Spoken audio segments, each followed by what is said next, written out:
So good afternoon, everyone. Welcome to this second installment of the mini-school of the NITheCS Mini-school on research software engineering. My name is still Francesco Petruccione, and I'm still the interim director of NITheCS. But today I have the very great pleasure of introducing to you Dr. Kim Martin. You saw her in action already last week, because she introduced the previous speaker. And let me briefly introduce the bio of Kim. Kim has a PhD in biomedical sciences from the University in Edinburgh, and is currently a postdoc at Stellenbosch University, where she started RSE at SUN, the Research Software Engineering Advocacy Operation in Stellenbosch and in South Africa, and we are very grateful to her for this. And and today, I think she's planning to share with us some of her experiences in her journey in research software engineering, and I know that it's a fascinating journey.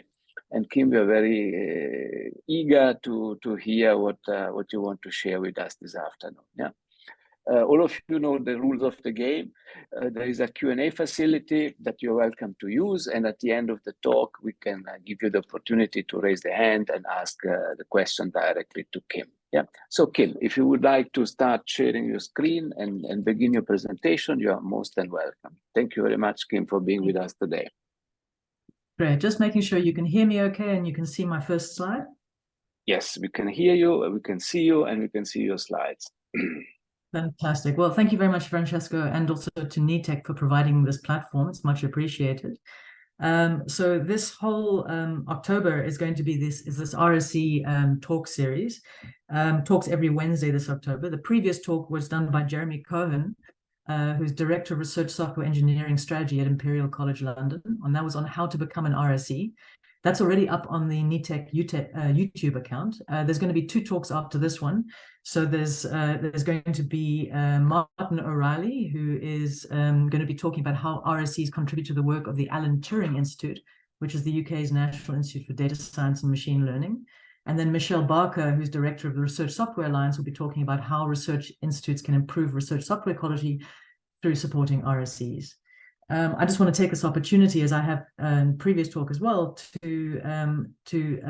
for anyone locally who finds that the RSE term title or role sounds like it's something that they're interested in, to join the African RSE community. This is a forum for RSEs and research systems engineers in Africa. There are no membership fees, and it is a growing community that I think is going to go great places in the future. So this talk is about how RSE groups are a way to provide research software engineering support to researchers. So I'm one of the first Software Sustainability Institute fellows that is awarded from outside the UK. So the program has a 10-year history, and only in 2022 were they giving out a couple of international fellowships. And I was awarded some funding for my proposal to raise the profile of RSE in South Africa, and it's become quite the sort of personal mission of mine. So just to quickly, the Software Sustainability Institute, I will be mentioning them a lot. They're a UK-based institute that have been supported by grants from all 7 UK research councils. They have the manifesto where they say that good software practices create better software, resulting in improved reproducibility and reusability of research. I have the stickers and I have the t-shirts to say the same thing. And their goals are that all researchers should have access to basic software training. Software should be accepted as a valid research output, included in metrics, not just publications. And there should be reward and recognition for the people who develop and maintain research software and the means to fund their involvement in research. So what is an RSE? So Jeremy did talk a lot about this in the previous talk, but I thought it'd be worth covering again. So the term, so my first exposure to the term was at the 2021 R Programming conference. Heidi Seibold gave this keynote speech that introduced the term to me for the first time, at least. And it was a bit of an epiphany. It described a lot, what she was saying described a lot of what I was doing and what I enjoyed doing and what I wanted to get better at. So this became, for me, the sort of spark of like, I want to dig into this deeper and become this RSE role. So the RSE term was first coined by the SSI in 2012. And they state that since research is increasingly dependent on software, and such software requires people who combine professional software expertise with an understanding of research, it made it worth their while to wrap that role into a particular term, the RSE term that they came up with. And just to sort of highlight, why is it important to have a particular name? I mean, it's not that they invented software engineering in a research context. That has been done for as long as there's been software. But the importance of having a role is that it gives a particular term, is it provides this umbrella that people can gather under, or maybe a flag that they can get behind. It helps establish a defined career path. It gives people a sustainable career within research environments. It helps open up more opportunities, which in turn reduces the pressure for people with these skills to then find work outside research if they're struggling to find a career path that they can progress along within academia. And this in turn helps maintain a pool of expertise within the research ecosystem, which is extremely important. How researchers benefit from working with RSEs, so they can do research better, faster. They will likely have more success in winning larger grants if they're able to show that they're sort of coming down the side of these better practices. They'll hopefully have more fame, so including potentially citations of code. And also something that can become a bit of a thing is less risk of notoriety, so less risk of retractions due to errors in research code. And there are some pretty high-profile cases of that. And then this is being done in the context of an increasing drive by funders and publishers towards open science. So increasingly, the code that's used to generate results is being required to be made available. So in this case, this is an argument for RSEs in research being more available to work with researchers to take this into account. So what is an RSE group? So RSE groups are a phenomenon that started appearing almost immediately after the term was first coined in 2012. So an RSE group is composed of a number of RSEs who work for researchers across the organization. They give researchers access to the software engineering expertise that they need without the researcher having to hire a full-time software engineer, which is maybe something that is prohibitively expensive. And they also provide a way of giving RSEs a sustainable career, a place that they can work without having to jump from group to group on these sort of very, very short-term contracts. So this is the map, the current map that's on the RSE Society's webpage. So the first RSE group was formed at UCL, which is now one of the largest such groups in existence. And there are now over 40 such groups in the UK, and they're increasing numbers internationally. A couple of exemplar RSE groups here I've listed, but I mean, this is by no means a sort of, a very exhaustive list. But I mean, the fact that Oxford, Cambridge, Princeton, Harvard, some of these big names, it's definitely a train that I think research institutes should be getting on if they aren't already. So in terms of the benefits of RSE groups, again, as I'm reiterating, for the RSEs, there's a better chance of having a stable career path, a peer group that they can learn and grow with, recognition and development, which again provides that sustainability of career.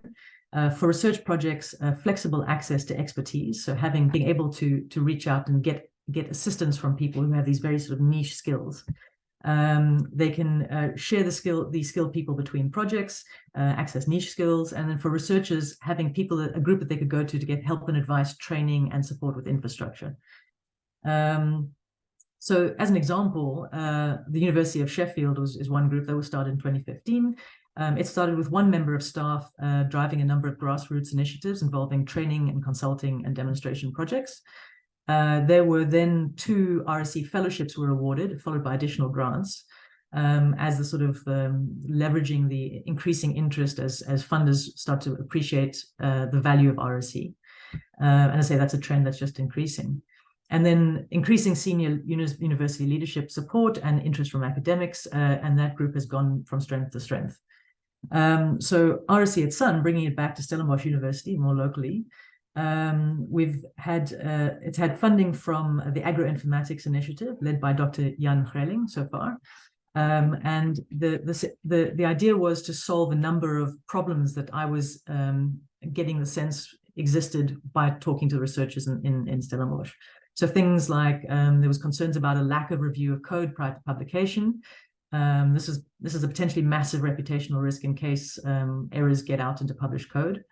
There was complaints about poor quality of code, which is difficult to understand or maintain. And this is very much at the heart of the sort of sustainable software concept. And this leads to loss of time, loss of potential for reuse, people reinventing the wheel as far as rewriting code to do the same thing again and again. And then also just generally a lack of coding skills in the researcher community, which limits the ability to generate, manage, and utilize data. And this is a massive opportunity cost, which limits the scope of research, including the potential impact. So RSE at Sun was formed early last year. The website is there, rse.sun.ac.za. And the 4 pillars of RSE at Sun activity include training researchers in providing consulting on software-related projects, providing coding support, and community building activities. On the training side of things, been very much been very much relying on the software carpentries material, or the carpentries material. So for those who are not familiar with the carpentries, it's a project that is broken into different streams based on different target audiences. So there's software carpentry, data carpentry, and library carpentry. It's an international organization that with communities of volunteers who teach essential foundational skills to researchers aimed at conducting efficient, open, and reproducible research. So there's sort of basic materials that are covered. Things like how to use the bash shell, which is important for cloud computing and HPC, how to use Git for software version control. And this is something that I feel quite strongly should be more widely known in the academic community, even with people who don't consider themselves programmers even. And then also coding in R and coding in Python. So lessons are collaboratively developed to high standards under an open license. Anyone can teach these workshops.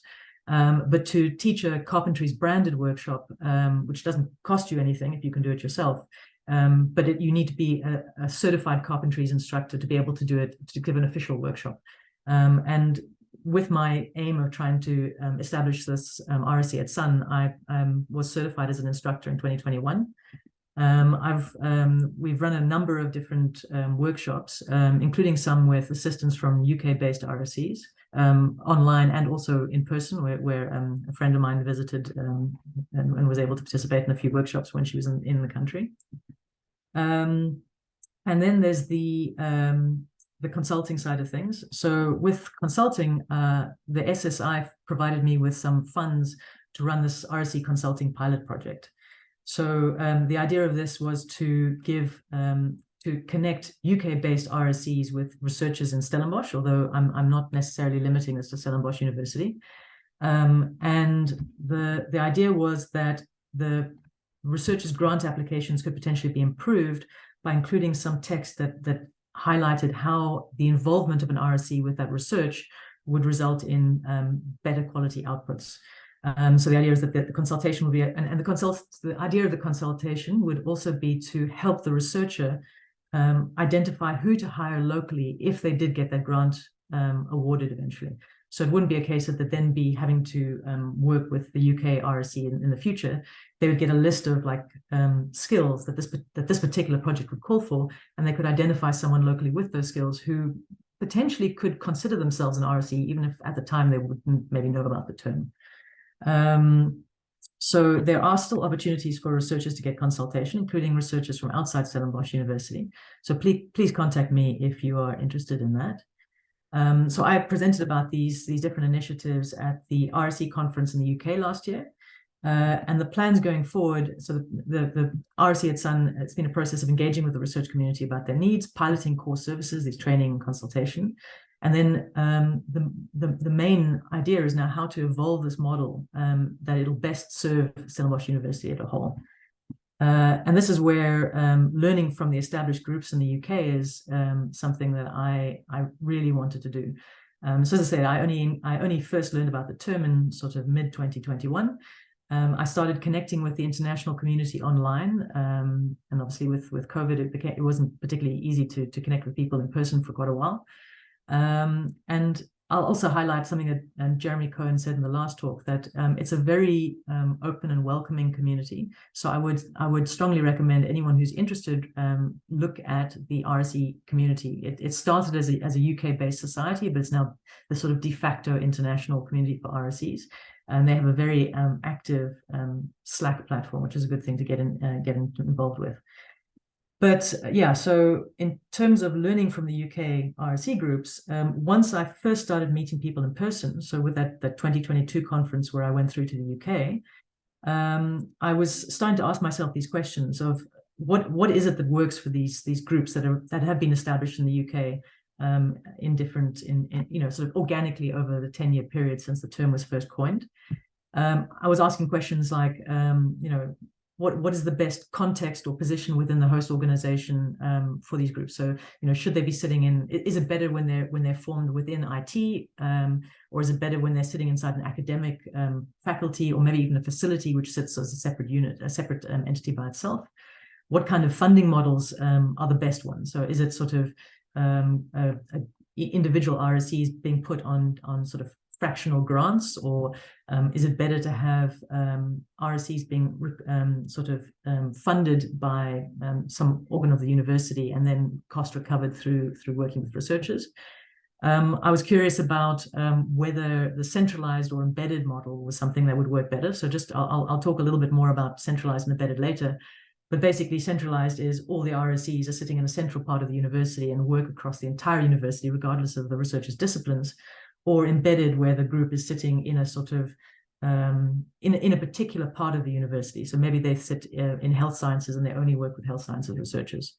And then related to that, is it better to be generalized or generalist or specialized? So, groups that are trying to do everything for everyone and just focusing on the sort of more broad software engineering support, or is it better to have groups that are more specialized? So maybe they work with web apps for health sciences or something like that, or whatever.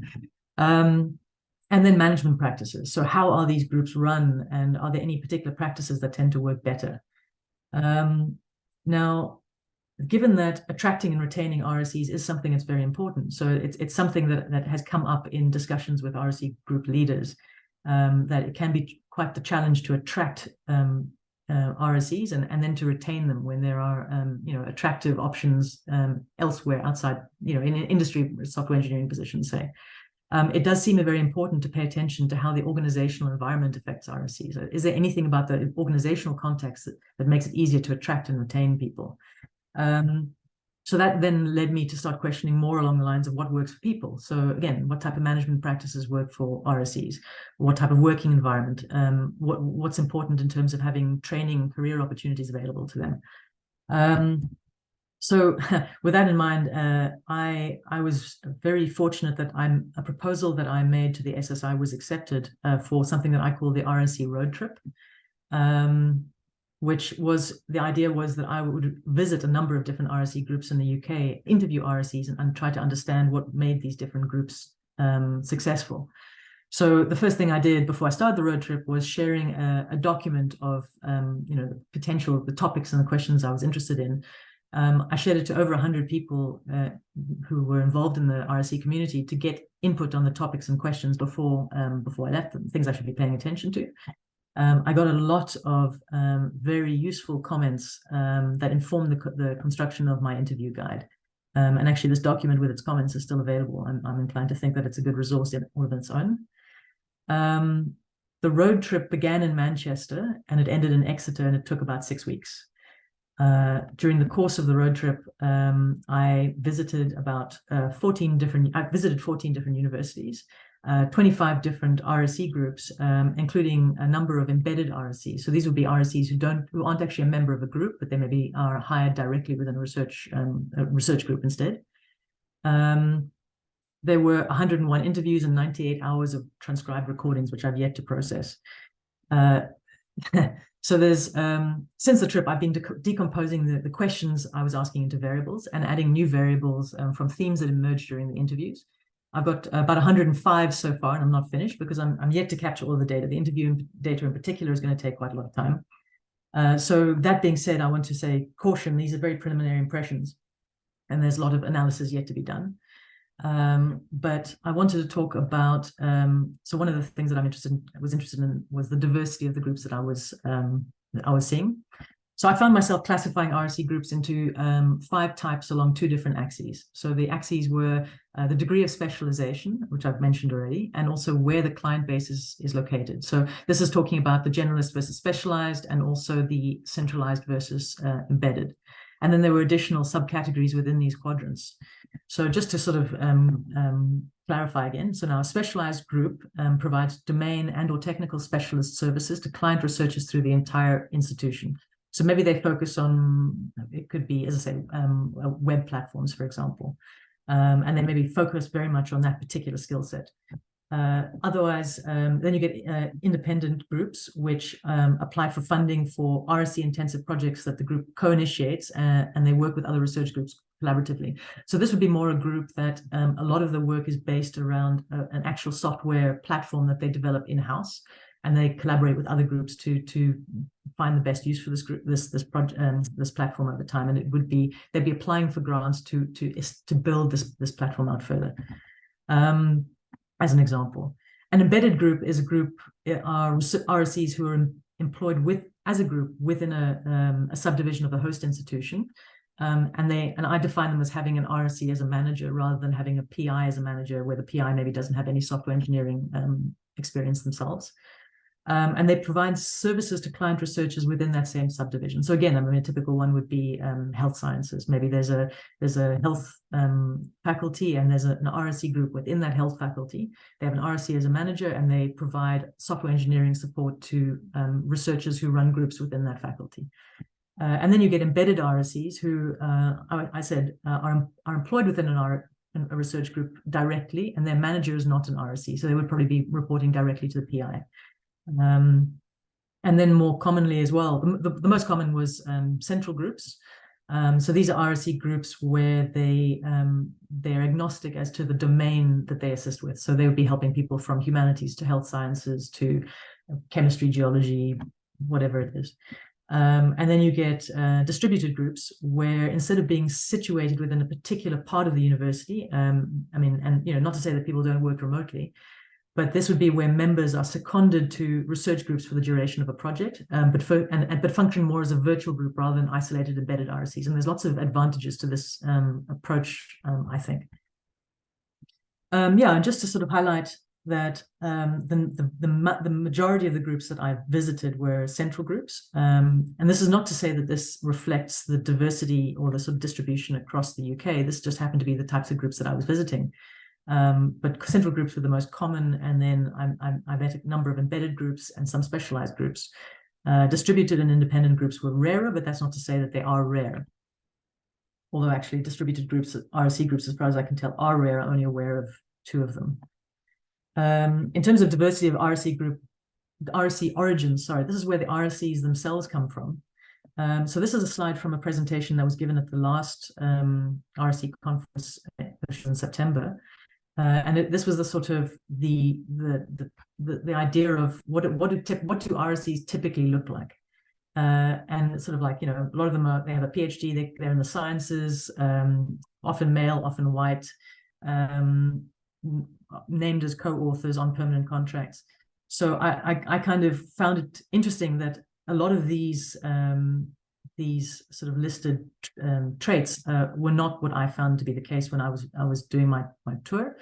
I found a lot of sort of differences from this sort of modal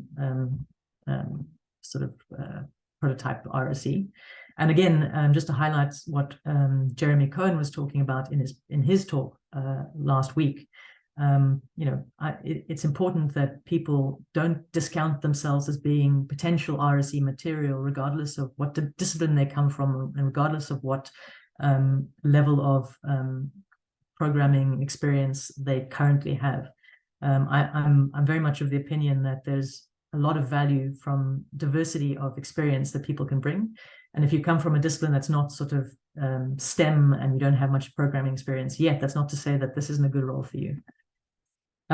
So one of the things that I found was that, so one thing that surprised me was that I did meet a number of pure computer science or software engineering background RSEs. So I had been of the opinion that a lot of our RSEs would have come from a sort of more pure research background. So I, for example, my background is in biomedical research. But I did find a number of computer scientists who'd come into RSE.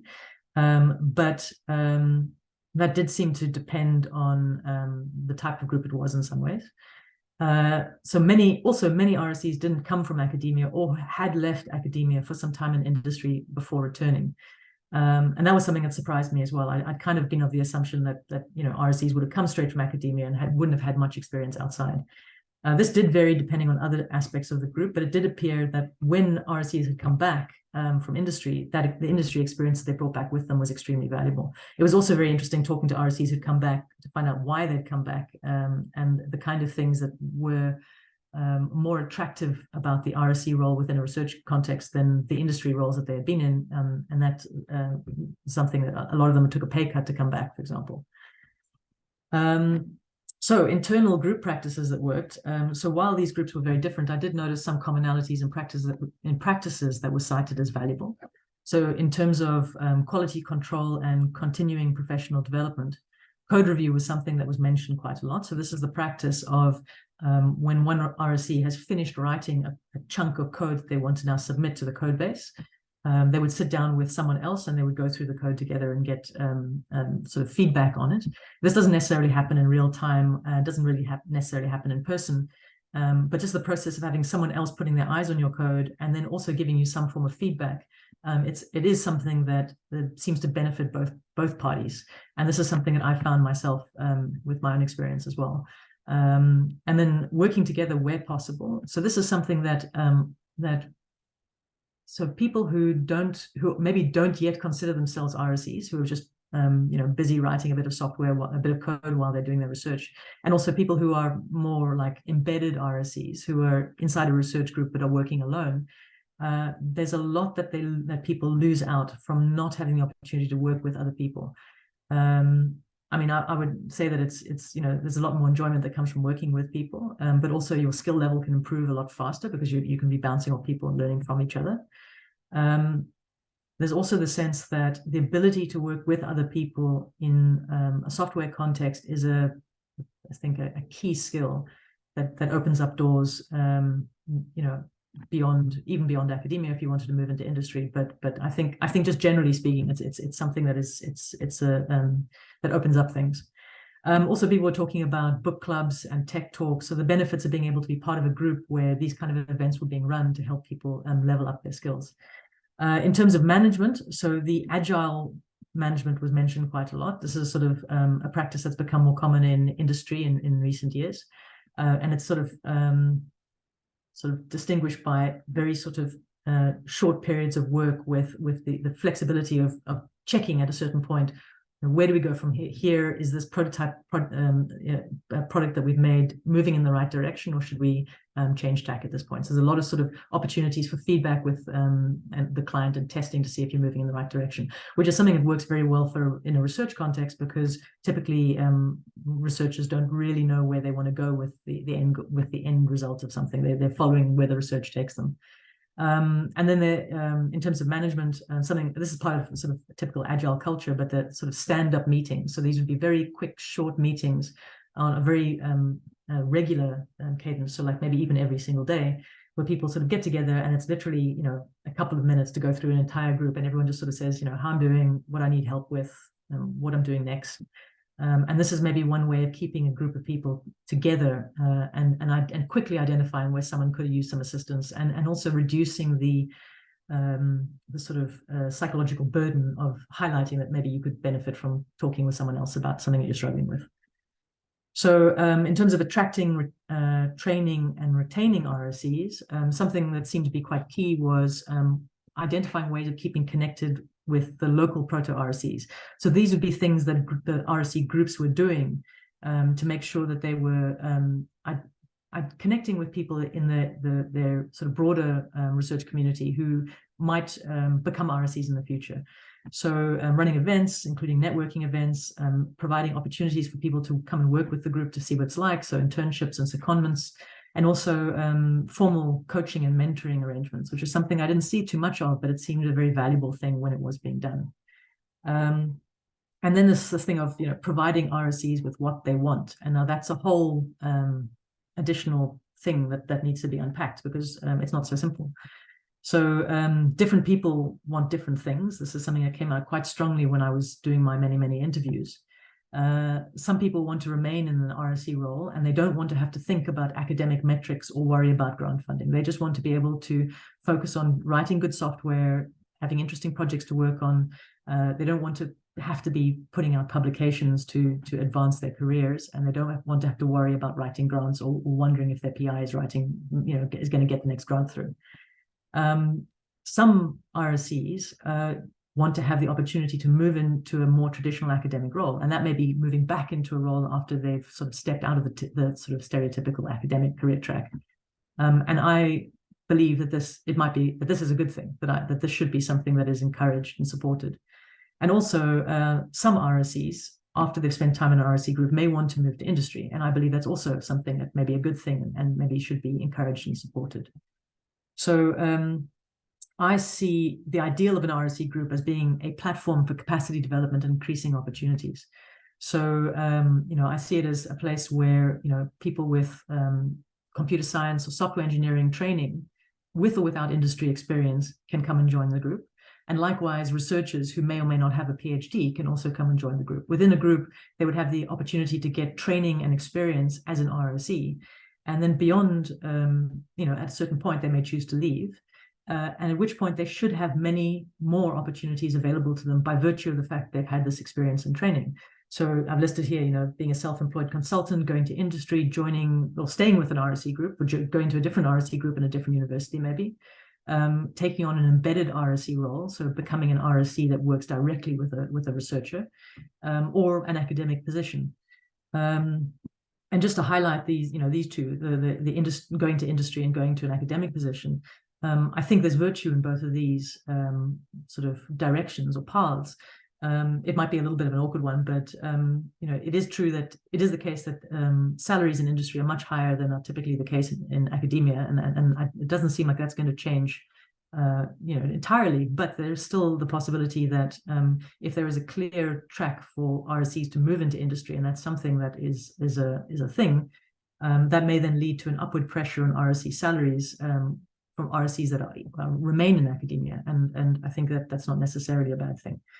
And then for RSEs that leave to go to academic positions, this would then be increasing the number of academics in research roles that think like RSEs and appreciate the work that RSEs do, and also themselves have a certain standard of what kind of software outputs that they should be releasing themselves.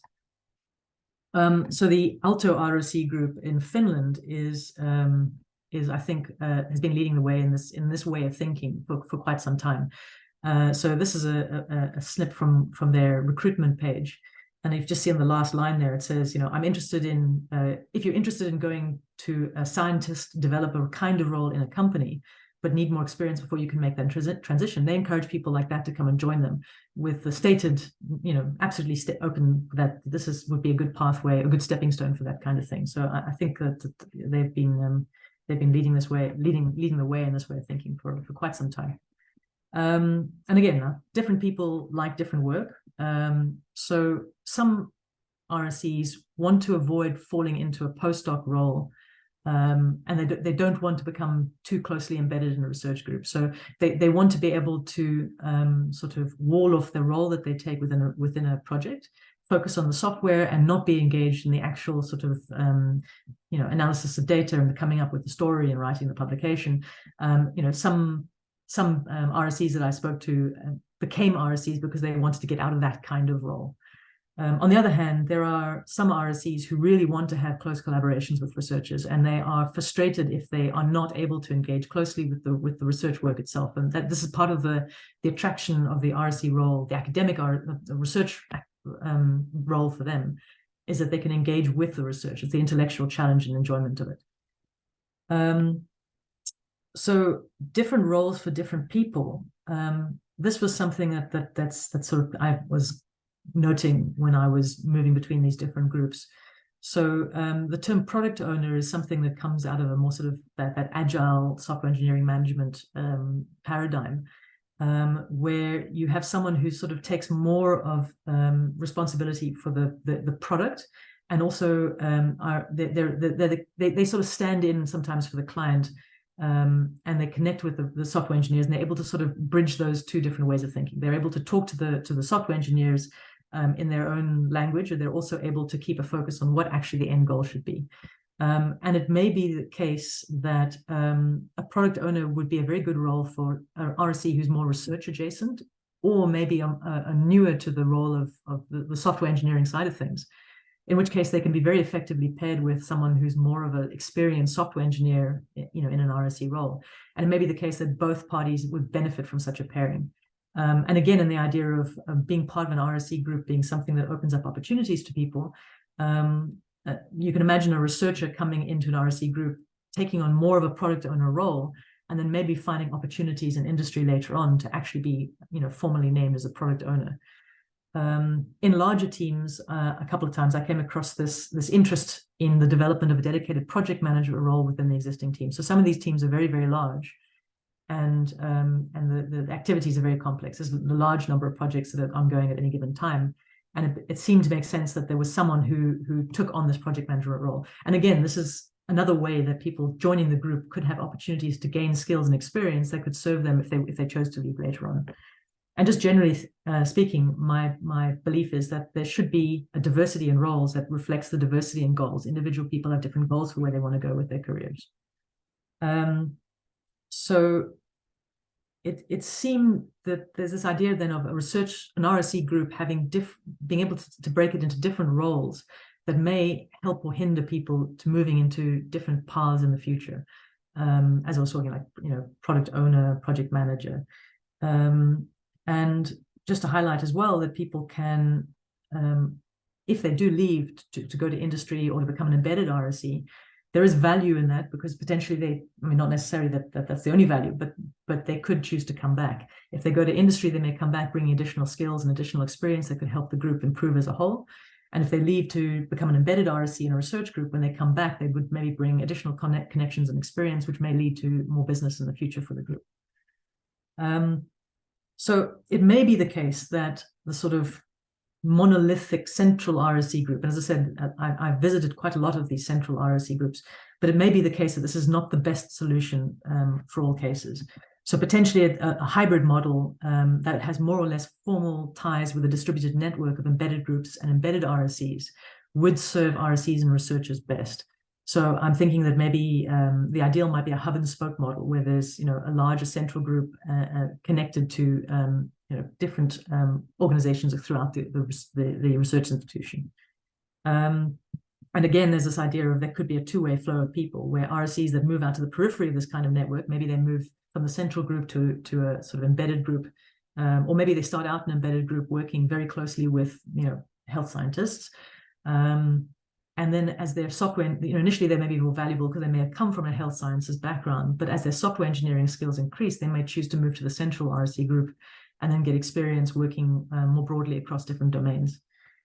And this kind of mobility may benefit, let's say, both the RSEs and the RSE groups themselves. So my thinking has changed quite a bit since this road trip, and again, I'm very grateful for the experience and the opportunity. So before I did the road trip, my plan at Stellenbosch was to establish a sustainable central RSE group with permanent positions. My argument was that the value proposition for this was to be able to provide research software engineering support for researchers. So again, better software and more and better research. And I was thinking that while this would lead to alternative career options for people I call proto RSEs. So these are people like you think a postdoc who maybe finds that they enjoy coding more than they enjoy writing papers, and that's the kind of person that would typically start to find themselves in an RSE role given the opportunity. But giving alternative career options to proto RSEs would be a virtuous side effect of the central aim, the central value proposition. But my way of thinking has changed now, having done this road trip. My aim is now to establish a hybrid RSE initiative, I believe, which maybe would combine some features of the central and embedded model, and also of the distributed RSE groups, of which I only met one, but I'm connected with one in the USA as well. And then using this to develop a teaching and learning platform that's also connected with research software activities. So the idea now that the value proposition is being flipped. it's now, instead of it being RSE support, now the main value proposition is capacity development. So increasing the number of people who have RSE skills, and also increasing career opportunities for the existing and proto-RSEs. And then the thinking being now that, yes, there is still RSE support for researchers, more and better research software outputs, but that's a virtuous side effect of this new aim. So I went through my interview transcripts, which I say still need a lot of work, but I pulled out this word cloud, and I thought it was quite appropriate that I get this to pop out. So think people are the main thing that I think needs to be focused on here with that capacity development lens. So I'd like to just again thank the Software Sustainability Institute for the funding for the road trip, support in many other ways, the RSE community for advice and input from many people, also for funding for attending the most recent conference, which was in Swansea. I want to thank the RSE groups who hosted me, the people who very kindly, generously gave me their time to interview them, my bosses for giving me the time to do this study.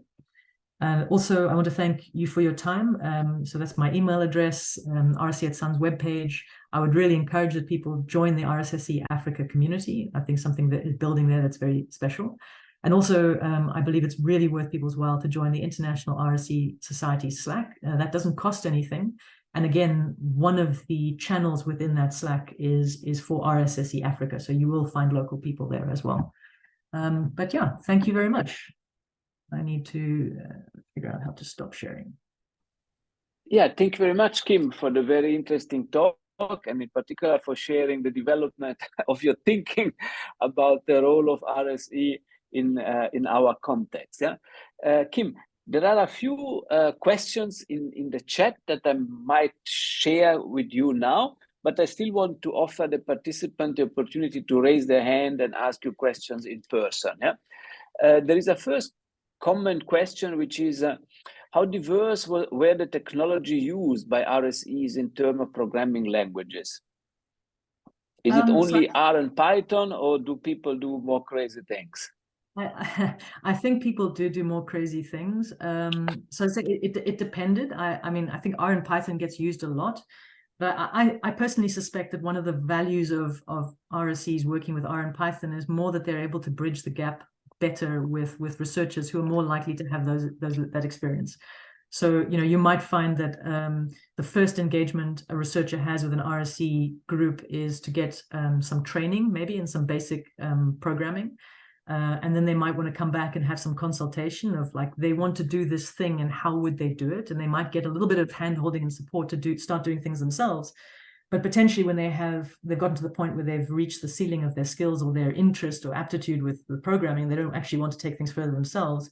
They would then come back to the RSE group and sort of hand off the work and get something done themselves. But I think that being said, I don't think RSE groups are constrained to focus on R or focus on Python. I think they use what tool gets the job done. So I've had an experience recently where I was working with a team of software engineering students to get them to do something for me. And I was trying to insist that they use Python, and I got initially very gentle and finally quite subversive pushback that no, they were going to use the tool that was better for not Python, something else. Good job. Yeah. Excellent. Kim, the next question that you've addressed several times in the talk is how can I get myself engaged in the RSE role as a master candidate, willing to be mentored to gain skills and experience? So you're a master's candidate, so not yet finished. I would say a good thing to try and do is, to the extent that your studies involve any kind of programming, to try your best to introduce best practices. You can learn a lot online. You can there's a lot of fantastic resources. So the Carpentries is one, Code Refinery is another. Jeremy mentioned both of those in his talk. I believe there's something called there's the Turing Way as well, which I think it's produced by the Alan Turing Institute that gives a lot of good things. I think generally the more you can engage with people, the better, because that's going to maybe open up opportunities for you later. So there's that truism that a lot of roles don't come from applying for adverts. They come from who you know and people deciding they want to give you a chance, and people give you a chance based on their experience with you and learning and getting experience that you consistently are trying to do things well. Yeah, and as I said, join the RSE community, because that's a good way of starting to connect with people. And the next comment, Kim, is what is your advice for computer science graduates specifically? And then I will ask Saona to ask the question in person. Yeah.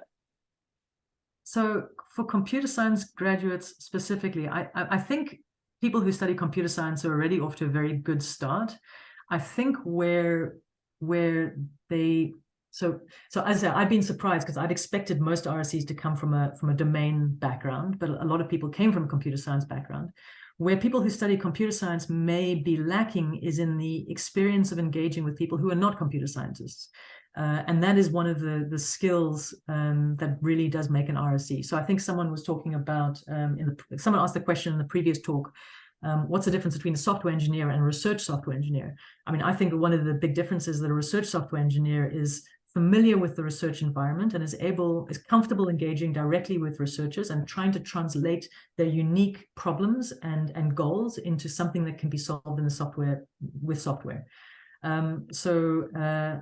Yes, that would be basically part of my advice, would be to try and find ways of engaging, finding out what researchers are doing and seeing if there's any way you can start to do that translation. Excellent. And maybe now we can ask Saona to ask the question in person. Please, just unmute yourself. You have the right to speak. Okay, thank you very much. And thank you very much, Dr. Kim, for that valuable presentation. My question is just a follow-up to the choice between Python and R. I've realized that in most of the conferences and workshops that I've attended, they will be like supporting Python more than R, and they'll be like criticizing R. And I made that question, and when you answered it, you said in one of the instances you asked your students or your colleagues there to use Python. So I'm still there, like, what motivated you to instill on Python, although they said that we want to use our own programming language, because that might be helpful to us as students, postgraduate students. Thank you very much. Thank you for the question. So the team of software engineering students that I was working with, I suggested to them quite strongly that they use Python.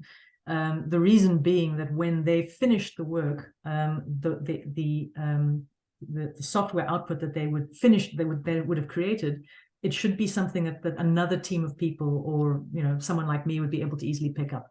My thinking was that it would be easier to find people with Python skills who would be sort of like, well, also, I mean, okay, when I say easier, I myself am moving from R into Python because Python seems, what do they say about Python? The second best language for everything. So I was interested in the sort of flexibility that Python promises. So I've been, switching myself over.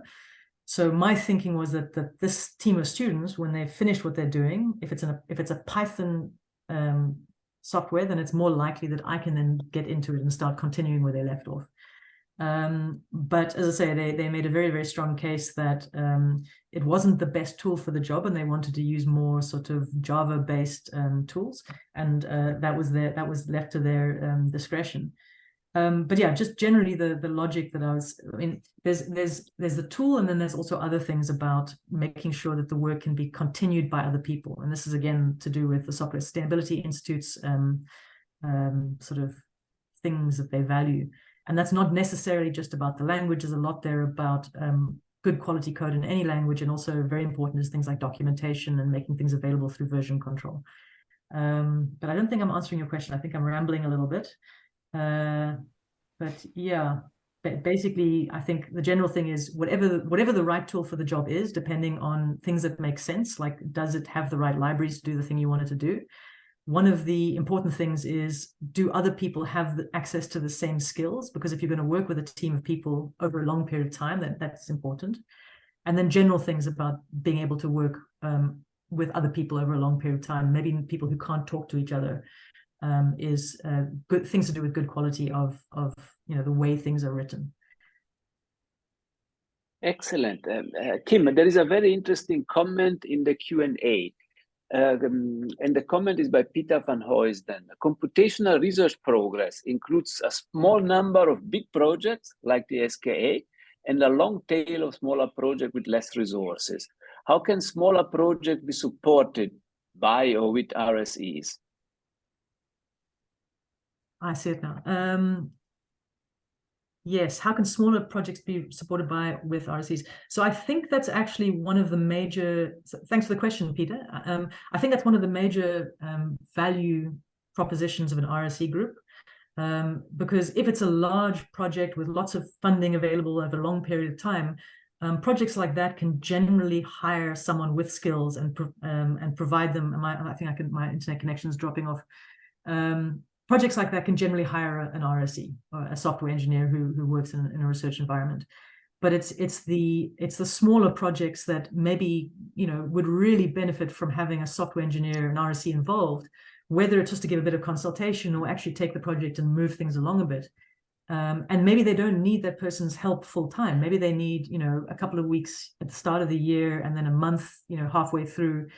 But to have a research software engineering group where people like that are available, it's no longer a case of, well, how do you afford someone like that? You can't bring them in on a full-time contract. You would actually just buy a small amount of their time from the group. So yes, that would be my argument. Yeah, thank you, Kim. Then maybe since we had the first experience of a wobbly internet connection, maybe this was the signal to round this up. And maybe let's conclude with a thought that also goes back to Peter, which is that we probably still have all of us together to lots of lobbying to do within our institution and within other institutions to promote the role of RSEs. Yeah? But what I think is really very encouraging is that we are starting to raise a lot of awareness for the issue, and that's always half the solution. Yeah? So Kim, thank you very much to you for your engagement over the years, and in particular this afternoon. Yeah, and we are looking forward to hear next week your colleagues how the story develops and what other suggestions we will get, because I think next week the title of the talk is the value of research software engineers for reproducible and applied research, and that's a very, very important topic, because we all know that these days you can't trust what you read, you can't trust what you see. So it's very important to have really reliable and reproducible results at hand all the time. Yeah. So Kim, thank you very much for your time.